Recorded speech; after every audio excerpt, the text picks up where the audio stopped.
What's going on YouTube? It's your boy Yella, and I've been using the Note 5 for some weeks now. I wanted to give it a fair assessment before I did my review. So now I know a lot of reviews have already been released, obviously, since the phone's been out for a little bit. But as you guys all know, I had the Note 4, had some issues with the Lollipop update. Right off the bat, I will tell you that if you were one of the lucky few that did not have that issue, when it updated to Lollipop on the Note 4, I would say to keep your Note 4. A lot of people may argue that because of some of the major changes that they did for the Note 5, build quality being one. They obviously stepped their game up with the build quality. I will say that the fingerprint sensor is definitely better in this one.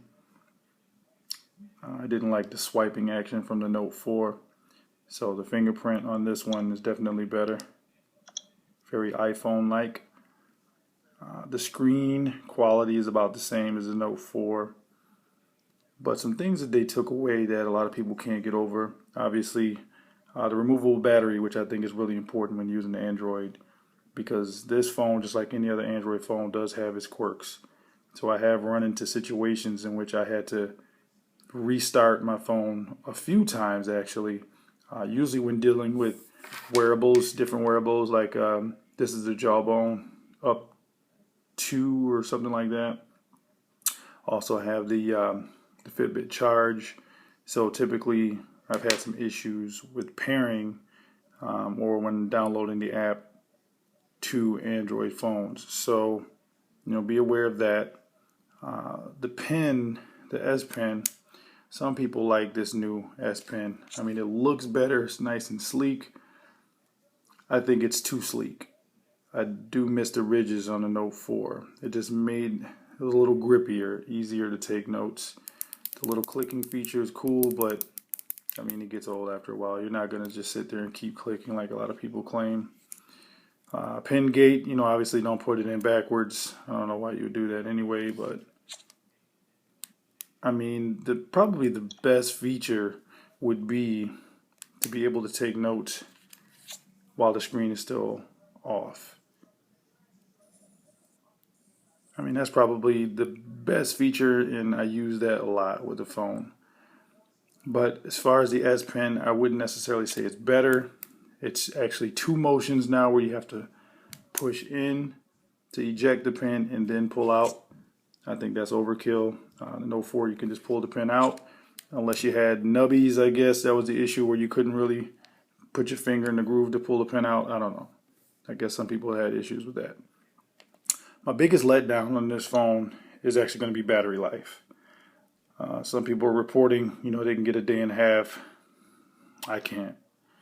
I mean, battery life is very disappointing depending on what you're using the phone for. If you're doing gaming, if you're just checking social media all day, this phone may get you through the day, but I get nervous with Android because obviously 15% can usually mean 1% in Android terms. Unlike an iPhone where if it says 100%, you'll probably stay at 100% for at least an hour. And then you'll see it drop off to 99%. With this Note 5, I easily drop from 100% down to 99% after I open maybe like one or two apps every morning. So that part of it makes me uncomfortable. I'm not a big fan of the battery life. They obviously made the battery smaller to fit into this new body style. So maybe on the Note 6, they may listen to consumers and go back. Removable battery, expandable storage, and a lot of people are missing the IR blaster. I didn't really use it as much. But overall, I would say if you have a Note 4 and you don't have any issues, I say keep your Note 4. If you're on the Note 3, this may be a huge upgrade for you. Particularly the camera is really good on this phone. But outside of the camera and the ability to write notes on the outside screen there with the screen being off, if I had to score this phone, I would probably give it an 8. So that may disappoint some people. Other people might not care. But either way, that is just my opinion. I'll give it a solid 8. And coming up next, I will be doing a review on this iPhone 6s. Alright, so stay tuned. Peace.